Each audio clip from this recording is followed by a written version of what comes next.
Olá, meus amigos, sejam todos bem-vindos a mais esse estudo de hoje.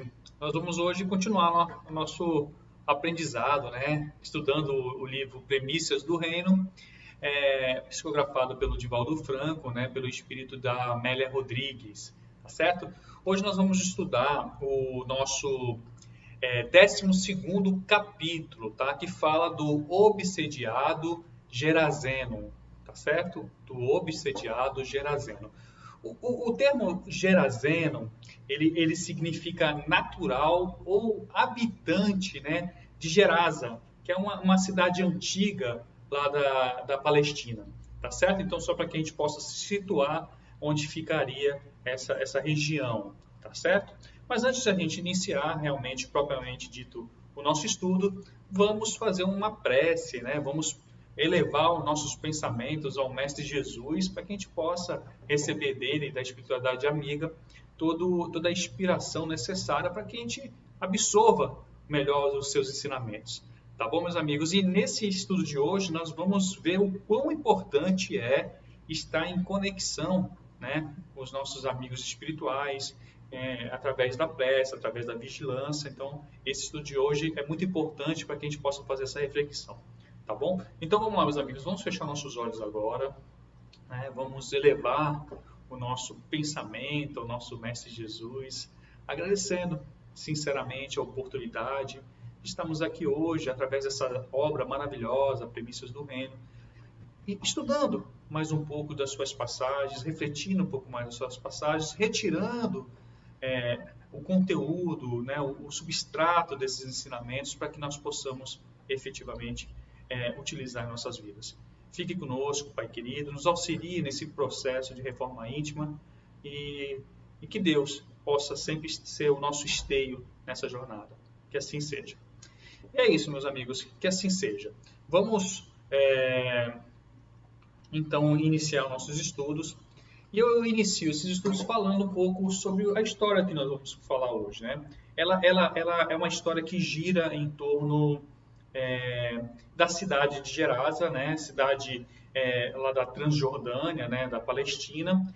E ela tem umas peculiaridades, né, desse livro. Esse livro ele sempre tenta nos ambientar, né? Tenta sempre nos mostrar, nos situar na região onde tudo vai acontecer. Então, ela é rica, né? Essa parte da história ela é rica em detalhes, né? O livro nos relata logo no início a paisagem, né, do mar, a refletir como um grande espelho, né, um grande espelho d'água, a refletir as poeiras no sol, né, no sol nascente, ainda enfatiza o sol nascente. E aí essa informação sol nascente nos leva a crer que a história que nós vamos relatar hoje, ela começou a ocorrer no início da manhã, logo nas primeiras horas da manhã, né, já que o sol estava nascendo. Então, é importante essas informações para que a gente possa vislumbrar e entrar, né, realmente naquele momento, naquele mundo onde tudo aconteceu, tá certo? Então, dentre aqueles, e algumas pesquisas que eu fiz, né, dentre aqueles que estudam o Evangelho, e em especial essa passagem evangélica, eles fazem menção a Gerasa como sendo uma cidade que preferiu os porcos em detrimento de Jesus. Essa é a referência que nós encontramos em alguns estudos. E vocês vão entender por quê, né? Então, é uma cidade onde a comunidade preferiu aos porcos em detrimento de Jesus. E vocês vão ver o porquê e por que nós estamos enfatizando isso, né? O fato, ele é narrado, na verdade, ele ocorreu quando veio a calmaria, né, logo após uma grande tempestade que houve naquela região, tá certo? Jesus fez aproar, após a tempestade, o barco, né, na direção daquela cidade, pertencente a uma decápole. Decápole é um complexo de 10 cidades reunidas, tipo um conjunto de 10 cidades reunidas numa região. Então, Genasa era uma dessas cidades que pertencia a dessa decápole, tá certo? Ele programara, Jesus já vinha, na verdade, como a gente extrai do texto, já vinha programando essa empreitada, né? Já vinha programando essa viagem já há algum tempo, né? Ele vislumbrava a possibilidade de ali levar a Boa Nova. Já estava no planos dele. E ele sabia exatamente o que ele iria encontrar, né? O mês que é referência no livro, no texto, em relação ao período que ele foi lá, era o mês de Kislev. E esse mês de Kislev compreendia entre dezembro e janeiro do mesmo ano, né? Do ano seguinte, segundo o calendário judaico, tá certo? Segundo o calendário judaico, ele compreendia entre dezembro e janeiro daquele período, né? Que estava no final do ano, início do outro ano, tá certo? Vamos lá. Para o mestre, proclamar e difundir as premissas do reino constituía, na verdade, a sua aventura, pois ele sabia, né, ele tinha certeza que era para isso que ele viera. Ele tinha muita consciência, né, da sua missão aqui na Terra. Então, para ele, levar a palavra de Deus, esclarecer os seus ensinamentos, era a sua vida, era o seu objeto, né? Então, para ele, aquilo realmente enchia o seu coração. Jesus vivia com o povo, né? Jesus ele sofria com as suas aflições, sobretudo ele esclarecia, né? E libertava o espírito do povo das amarras, né? Das amarras da ignorância e da superstição que estavam presos ainda à antiga lei, né? A antiga lei mosaica. Né? Embora ele tenha dito que ele não veio destruir a lei, sim fazê-la cumpri-la, ele veio trazer essa lei num outro enfoque, né? Num enfoque do amor, né? Num enfoque diferenciado que o povo já estava preparado, pelo menos no primeiro momento, para receber esse ensinamento. Então, coisa que não poderia ter sido feita na época de Moisés. Então, o povo, portanto, era o seu rebanho, e Jesus era o quê? Jesus era o seu pastor, né? Contudo, para que esse rebanho pudesse conhecer a voz do seu pastor, era preciso que Jesus se apresentasse, né? E assim o rebanho pudesse, de alguma forma, reconhecer, identificando a sua voz, identificando a sua persona, obedecer ao seu comando, obedecer ao seu chamado. Então, esse era o objetivo da empreitada, né? O objetivo da ida de Jesus àquela localidade de Gerazim, tá certo? Jesus sofria, né? E a gente vai entender por quê, né, nessa história. Jesus sofria porque o povo, apesar do seu esforço, apesar da sua dedicação, não o compreendia. Mas era um sofrimento decorrente daquele amor desdenhado, do amor ignorado, né? Daquele amor que deu e não recebeu, ou que deu e não foi ouvido. Então, isso fazia sofrer, porque ele entendia que ele estava lá para minimizar, para diminuir as dores daquele povo que, infelizmente, não conseguiu compreender o recado, né? Não tiveram ainda, naquele momento, maturidade para entender. Vamos lá, no início da história. Como nós dissemos no início, amanhecia, o sol nascia, né? Com a despedida da noite, né? Quando eles, Jesus e os 12 apóstolos, aportaram naquela região, né?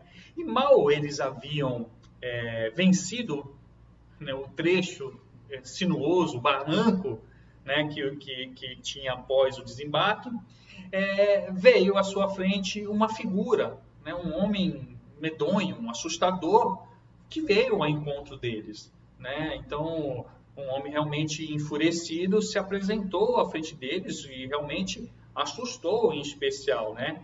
Eles estavam, assim, num local deserto, né? Um local onde se perceberam, haviam várias sepulturas cavadas. Na verdade, acredita-se que o próprio endemoniado, eles perceberam naquele momento, parecia ter surgido de uma delas, né? De uma daquelas sepulturas, como se ele estivesse escondido de uma delas. Foi essa a sensação que eles tiveram, porque de imediato ele surgiu do nada e chegou abrupto na direção de Jesus e dos 12 apóstolos, né? E ele se apresentou, esse homem, se apresentou assim muito maltrapilho, né? Agitado, e continha em ambos os pulsos como é que eu posso chamar? Algemas e correntes que estavam quebradas, demonstrando que ele havia rompido aquelas correntes com a própria força, como se ele tivesse sido preso, né? Com a própria força tivesse rompido aquelas amarras, né? Parecia que em algum momento deveria ter sido preso, né? Por exemplo, por algumas pessoas, por algum motivo, e a gente vai entender por quê, mas que graças àquela força imposta pelos invisíveis que o atormentavam, ele tirou forças que talvez nem fossem deles e conseguiu quebrar, né, uma força sobre-humana, correntes que eram fortíssimas, né, que em um estado normal ele não conseguiria quebrar, né? Esse homem que se apresentou extremamente furioso, extremamente maltrapilho, ele se apresentava com o cabelo todo embaraçado, a barba maltratada, né? Todo ele era esquimoses, feridas, hematomas, né? Que denunciavam, na verdade, o horror que era a vida daquele homem, a falta de zelo, de cuidado que ele mesmo se impunha, né? Ou que ele mesmo não tinha, ou não tinha condições de fazer. Então era uma situação realmente muito triste enxergar aquele homem naquela situação. Era verdadeiramente assustador, né, o quanto aquele homem havia descido. E esse era assustador, o quanto aquele homem havia descido, é uma reflexão que ele próprio, nos momentos que ele tinha de lucidez, ele refletia. Porque nem sempre ele foi assim. Nem sempre ele foi um homem dominado pelos espíritos atormentadores. Nem sempre ele foi maltrapilho ou vivia nas sepulturas. E quando ele tinha esses momentos de lucidez, ele se questionava o quanto ele havia descido, quão longe, né, quão profundo esse poço chegou para ele, se apresentou para ele, né? Por vezes, ele meditava nesses pequenos momentos de reflexão sobre a vida extremamente desregrada que ele tivera, né? As paixões. Ele conseguiu concluir que as paixões, a fraqueza diante das paixões haviam levado ele àquele estado. Lembre-se, meus amigos, nós estamos falando aqui, o termo, né, o título do texto é O Obsediado Gerazeno. Então, o obsediado é aquela pessoa que está sendo influenciada por algo ruim, né, porque a obsessão é algo ruim. Né? Espíritos bons não obsediam ninguém. Espíritos bons, eles influenciam, tentam impor uma influência boa, mas eles não ficam impondo a sua vontade. Enquanto que os espíritos, talvez, não digo ruins, mas espíritos ainda não esclarecidos, eles tentam impor, né, de forma constante algo que eles querem à pessoa. Mas eles só conseguem fazer isso, e isso é importante que se diga, quando nós, né, encarnados, os damos materiais para fazer isso. E quais são esses materiais, Anelson? Os materiais são a nossa conduta moral, é o nosso estado moral atual. Então, se nós somos pessoas habituadas a terem uma vida desregrada, suscetíveis às paixões vis, é nesses sentimentos, nessas nossas falhas morais que esses espíritos trabalham, fomentando ainda mais a nossa vontade de continuar nessa vida, trabalhando com isso. Tá? Então, vejam, quem deu aos espíritos obsediadores os elementos para atuarem nele foi o próprio homem obsediado. Isso é importante que a gente enfatize, porque nós todos, irmãos, e o Espiritismo nos diz isso, né? Nós vamos encontrar no Livro dos Espíritos, por exemplo, que todos nós somos influenciados. Quando Kardec questiona aos espíritos se nós somos influenciados pelos espíritos, os espíritos respondem, muito mais do que imaginas. Né? Então, a todo momento nós estamos nesse intercâmbio com os espíritos. e quem vai escolher as companhias, quem escolhe as companhias desse intercâmbio somos nós, através dos nossos atos, através dos nossos pensamentos. Tá certo, meus amigos? Eu queria fazer essa introdução para que nós possamos compreender o contexto de forma mais tranquila, tá? Então, vamos lá. Esse irmão, atormentado, né, por forças subjugadoras, verdadeiramente subjugadoras, ele havia abandonado o lar, havia abandonado os parentes. Ele trouxe vergonha, na verdade, e um grande dissabor para os seus próprios pais, porque realmente não era isso que se esperava dele, né? Eu não digo somente das condutas que ele teve de forma desregrada, que isso muitas vezes faz parte da humanidade, mas ele extrapolou a normalidade, porque ele se deixou levar pelas péssimas influências que ele mesmo construiu, tá certo? Então, diante disso, ele começara a cair muito cedo. Muito cedo ele começou, esse irmão, a cair pouco a pouco, né? Até chegar na lama, né? Junto com os porcos, né? E vocês vão entender que porcos são esses. Bem como as sombras das sepulturas, né? Onde ele depois passou a se refugiar, né? Tentando fugir das pessoas que o maltratavam, bem como dos demônios que os perturbavam. Né? Então, ele buscava refúgio, ele não queria, ele na sua essência, ele não era um homem mau. Né? Existe uma frase que Emmanuel nos traz que diz que os homens são mais frágeis do que maus. Né? E essa nossa fragilidade muitas vezes acaba dificultando a nossa jornada aqui. Né? Porque muitas vezes nós somos frágeis diante de uma tentação, diante de uma dificuldade, e isso acaba nos dificultando. Tá? Ele carregando nos pulsos, se mostrou carregando nos pulsos e nos tornozelos pedaços de cordas e de correntes que eram atadas como se fossem neles, como se fossem animais ferozes, né? Animais ferozes, eles eram presos com esse tipo de utensílios. E mesmo assim, ele conseguiu romper. Esse homem, nos momentos, como eu disse, de lucidez, ele recordando, né, na verdade, as torpezas, recordando os sofrimentos, ele não podia evitar que as lágrimas caíssem sobre o seu rosto. Ou seja, ele não era uma pessoa, como eu disse, mal em sua essência. Ele apenas não tinha forças suficientes para lutar contra as suas más tendências. Por quê? Porque faltava a ele algo muito importante que o Jesus nos ensinou. Orai e vigiai. Orai e vigiai. Orai para que nós possamos nos conectar com os bons espíritos, nos conectar com o nosso Pai e vigiar as nossas condutas, as nossas mazelas, sendo sincero conosco mesmo, porque nós sabemos quais são as nossas mazelas e todos nós as temos. Isso é importante que se diga, né? Essas reflexões, na verdade, pareceram ter sido despertadas pela luz que estava chegando lá na Galileia. Vejam que vários relatos existem de que quando Jesus se aproximava de determinado local das pessoas, a energia dele contaminava o ambiente. Então vejam, que maravilha deve ter sido poder conviver ao lado de Jesus, poder sentir a sua energia, o seu magnetismo. Então, essas reflexões desse homem, desse obsidiado Gerazeno, se tornaram mais fortes, né, mais puras, a partir do momento que Jesus se aproximou da região onde ele estava situado.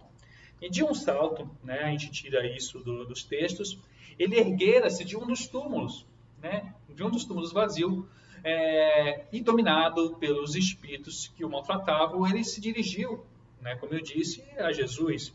Esse homem, bem jovem, na verdade, se entregara, meus amigos, infelizmente, aos prazeres de todas as ordens, aos prazeres da carne de todas as ordens, dilapidando, por conta dessas condutas, o patrimônio da sua família.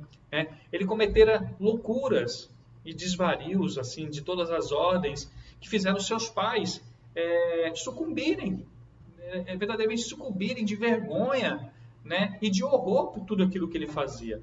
Veja que a conduta dele se transformou de forma tão agressiva que as pessoas que o circundavam, as pessoas que o amavam, os amigos e as pessoas da sociedade não conseguiam mais ficar perto dele e excluíram ele realmente do convívio, né? Ele abandonaram o lar, né? Esse homem que passou por tudo isso, que abandonou o lar, abandonou a família, né? Abandonou os amigos, a parentela. E quando as sombras desses irmãos ainda não esclarecidos o subjugaram, ele passou a andar, né, pela cidade como se fosse um louco, verdadeiramente um louco, porque nesses momentos ele estava completamente fora da sua consciência, estava completamente, como diz o texto, subjugado, né? Ele gritava, esse homem que gritava várias injúrias, gesticulando de forma verdadeiramente violenta, tornou-se, na verdade, uma ameaça, né, para as pessoas, porque ele realmente assustava, né, que passaram todo mundo a temê-lo, passaram todo mundo a ter ojeriza da sua presença, né? Esse homem que tentaram aprisionar, né, mas que em razão da força dada pelos espíritos não foi possível contê-lo, esse homem que era um joguete, verdadeiro joguete, né, na mão da impiedade dos espíritos que não queriam o seu bem, que presa, né, que se fizera das trevas e que feriram, né, que o feriam toda vez que ele, por algum motivo, tentava se desvencilhar, se libertar. Ao avistar esse homem com todas essas mazelas, com todas essas dores, com todas essas condutas e preso a esses irmãos, ao avistar aquelas silhuetas de Jesus, né, e dos apóstolos que vinham em direção a ele, né, que vinham do mar, né, em direção a eles, correu como se desejasse expulsá-los daqueles domínios.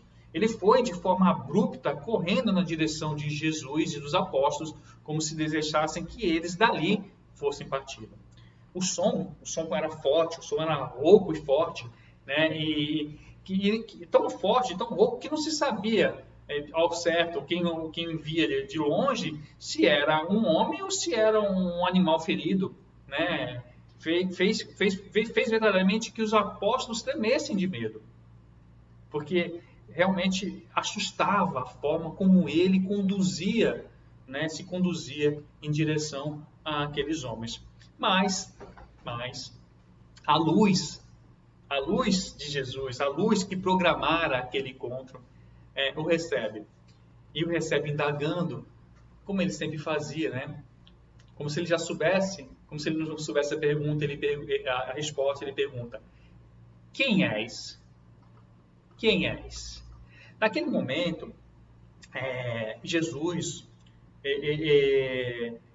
Senhor dos Espíritos, ele não fala apenas com um homem, mas ele fala, na verdade, com uma legião, os muitos que se serviam daquele pobre homem. Então, Jesus, quando pergunta quem és, ele não responde, ele não obtém a resposta do nome daquela pessoa, mas ele obtém a resposta: somos uma legião, né? E nesse imediato momento, Jesus pega e fala o seguinte: retira-te deste homem, ordena o mestre. Retira-se desse homem. Os espíritos que tinham dominado aquele homem percebe a força de Jesus, percebe o seu poder e pergunta: para onde nós vamos? Para onde nós iremos? Porque, na verdade, aqueles espíritos, eles, embora fizessem muito mal e maltratassem demais aquele homem, eles precisavam daquele corpo para que eles pudessem fazer esses elementos. Sem aquele corpo, eles não poderiam gozar dos prazeres através do corpo, eles não poderiam utilizar, não teriam instrumentos, porque eles são espíritos, eles não têm contato, eles não têm domínio sobre a matéria. Eles precisavam daquele corpo para que ele pudesse continuar vivendo aquilo que eles viviam, obtendo aqueles prazeres que ele possuía. Então eles ficaram atormentados, ficaram nervosos, como é que eles iam viver? E naquele momento, enquanto se trava, né, o diálogo da libertação entre Jesus e essa legião de espíritos, ouve-se grunhidos, misturados a vozes humanas, lutando realmente por aquela situação, né?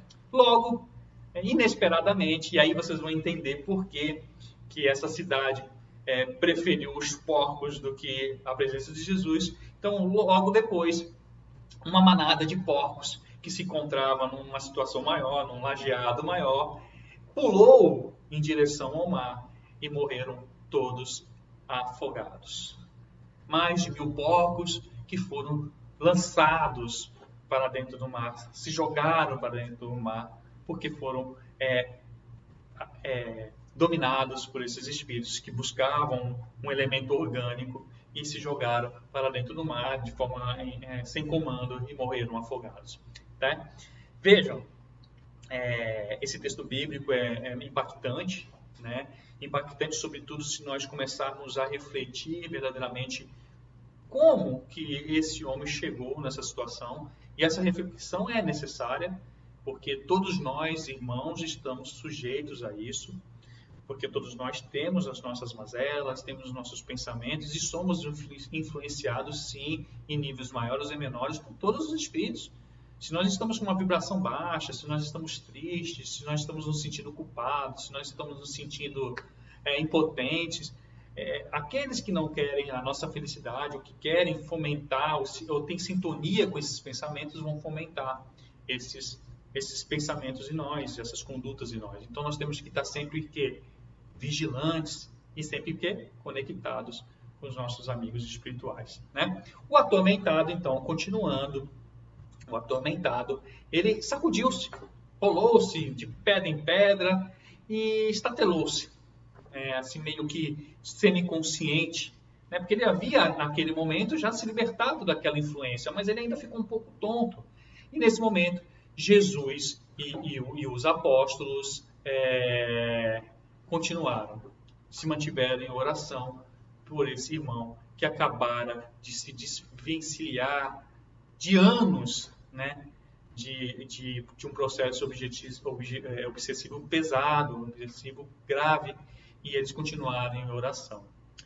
O homem que há poucos momentos agasalhava aquela legião de espíritos atormentadores, como que despertando naquele momento de um longo sono, né, recobra os seus sentidos, olha, chora e agradece àqueles irmãos, né, por terem o libertado daquela situação. Ele ainda não conseguia lembrar-se de tudo. Lembrava-se assim vagamente dos dias distantes, né, da família e do aconchego. Ele havia há muito tempo perdido isso. Ele não sabia muito bem o que havia lhe acontecido. Ele não sabia dizer ao certo por que ele estava naquela situação, mas pelo estado do seu corpo, das suas roupas, né, das feridas que ele possuía, ele conseguiu perceber um pouco das agruras por qual passou, né? E naquele momento, ele estava livre. Naquele momento, esse irmão que tanto sofreu pelos processos obsessivos, que ele mesmo deu vazão, que ele mesmo propiciou que acontecesse, ele estava livre daquelas influências. Calmo, ainda agora já tranquilo, ele pede ao mestre: deixe-me ir com o Senhor, deixe-me segui-lo. E o mestre, de forma surpreendente, responde: não, volta para a tua casa. Volta para a tua casa e conta quão grandes coisas Deus te fez. Volta para a tua casa e conta quão grandes coisas Deus te fez. Faça esse testemunho, né?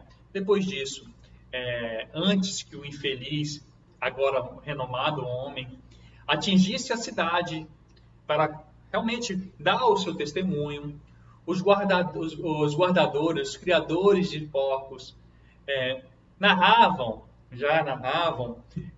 terem visto a calma do louco.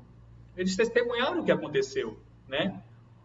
Testemunharam também que isso aconteceu porque esse homem, dito louco, havia falado com um homem muito poderoso, homem a quem eles culpavam pelo prejuízo financeiro que eles haviam tido, né? Por conta do afogamento dos porcos que eram de sua propriedade. Eles atribuíram a culpa a Deus a Jesus, desculpa, por conta do afogamento dos seus porcos.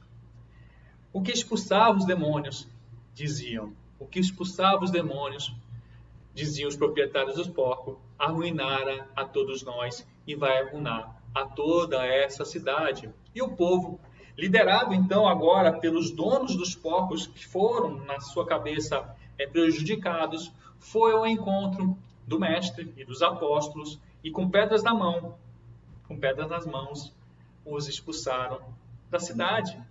Jesus ainda tinha muito o que fazer lá, mas eles os expulsaram de lá. Não te queremos aqui, não queremos te ouvir, volta para de onde viestes. Jesus desceu então, triste, aquela ladeira, retornou à barca com os 12 apóstolos e se foi, voltou para a Galileia. O homem, agora liberto, né, feliz, contava a todos o que lhe sucedera. Estava feliz porque ele foi um testemunho vivo do poder de Deus, né? Ele readquirira, naquele momento, a razão, o domínio de si mesmo. Então ele resolveu contar para todo mundo o que havia acontecido. Contudo, ninguém lhe dava ouvidos, ninguém queria ouvi-los, todo mundo lembrava primeiro do que ele foi, e agora eles atribuíam a ele também o fato de terem perdido as suas posses, né? Então, ninguém queria ouvi-lo, ninguém queria ter com ele nenhum tipo de conversa, né? Graças a ele, segundo eles falavam, que haviam trazido muitos prejuízos, desde que para ele, já que Jesus para ele valia tanto, que ele fosse ao encontro de Jesus e largasse aquela terra. Vai-te, esquece essa terra e vai com aqueles que te trouxeram, que te fizeram felizes.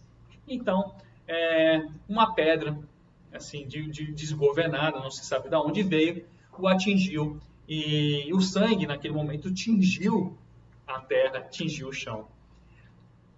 E aí, esse homem reagiu e disse: maldito sejas, Gerasa, que expulsa os seus filhos e despreza os enviados de Deus.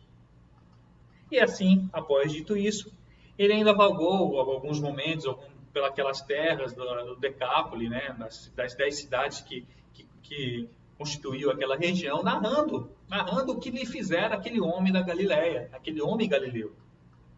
Ele cumpriu com o que Jesus tinha pedido a ele: vá e deu testemunho do que Deus te fez. Depois, ele resolveu ir para o outro lado do mar, né, e juntou-se, finalmente, à multidão que seguia Jesus, né, e passou a ouvi-lo, né, pelos vales, pelas cidades, lagos e mares onde Jesus caminhava. Ele passou, então, a seguir Jesus.